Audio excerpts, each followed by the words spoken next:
Albano, última oportunidade antes de que teñas que facer a túa grande escolla. A mí me ha gustado todos los que he visto y no veo la hora de hacer un nuevo programa con este tipo de asunto porque el vino es cultura y yo enfrente a la cultura, capello, chapeau. Entón, como ti xa non tes dúbidas e xa os probaches, voulle decir a eles que nos fagan un alegato final de por que Albano ten que escoller pois cada un dos vosos viños. Así que, Sonia, defende a denominación de orixe Ribeira Sacra. Bueno, pois eu creo, Albano, que tes que escoller o noso viño porque en cada botella os teus invitados van a apreciar ese esforzo, ese traballo que ten a viticultura heroica na nosa zona, que aí estamos para defendelo. José, as Rías Baixas. Pois, Albano, eu quero que escollas o Rías Baixas, sobre todo por ese clima atlántico que temos, ese pluvarietal con esos aromas tan elegantes. Un viño elegante. E quédanos o Ribeiro, Pedro. Bueno, pois o Ribeiro, historia, tradición e, como falamos antes, sobre todo, romanticismo. E que mellor para unha boa botella de Finca Mi Señora que unha boa compañía que hoxe tivemos aquí. Bene. Teño aínda unha cousa máis para ti, porque nós tamén neste programa saímos á rúa e preguntamos aos galegos e as galegas que viño che recomendarían eles. Vamos a ver qué dicen. Efectivamente. Poder del popolo. A mí me gustan todos que sean buenos.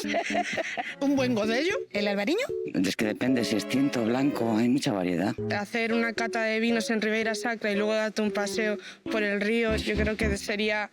Le causaría muy buena impresión y sería muy bonito. Un albariño, un ribeiro, non sei. Pero é normal, é que nós todo o que temos é bo. Para que Albano pueda tomar un vaso de viño como Dios manda. Vamos seguir probando os viños das diferentes denominacións de orixen e ti sí que xa me tes que dar unha resposta, porque o mellor durante a comida cambias a túa escolla, non o sabemos. No cambiará nada. No?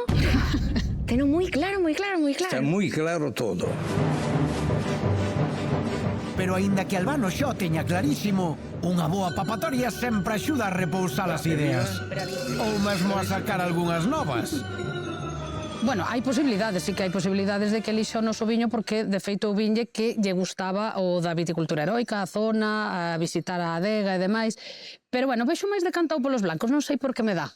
Cada vez hai menos xente donde escoller para poder traballar estas viñas, porque empezan con moita ilusión, pero logo un traballo con moito esforzo físico, non todo o mundo aguanta hasta o final. Pois sí, hai problemas de cara a conseguir xente para a vendima. Se está resolvendo gracias á inmigración. La gente no sabe exactamente cuánto vale. Traballos, claro. Cuánto trabajo y cuánta preocupación por llevar a casa un producto excepcional. Tío, Bravo.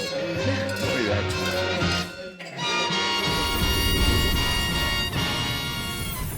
Chega o momento da decisión final.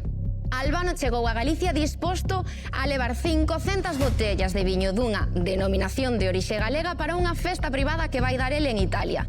500 dos seus amigos probarán o viño galego, pero necesitamos saber cal é a denominación de orixe que Albano escolle hoxe. Así que, por favor, dime a min. Música. A ver. Vale. Albano xa ten un elixido, un viño con personalidade, popularidade e un sabor como poucos. O afortunado que viaxará a Italia con Albano, ¿Qué tal, Albano? Te voy a robar un poquito de vino por mi tierra y estoy seguro Encantado. que gente como Bocelli, como Celentano estarán contentos de probar esto. ¿Tú me pasas esto? Ah. Voilà. Aquí. Sí, te cogen todas, ¿no? Sí, pienso que sí.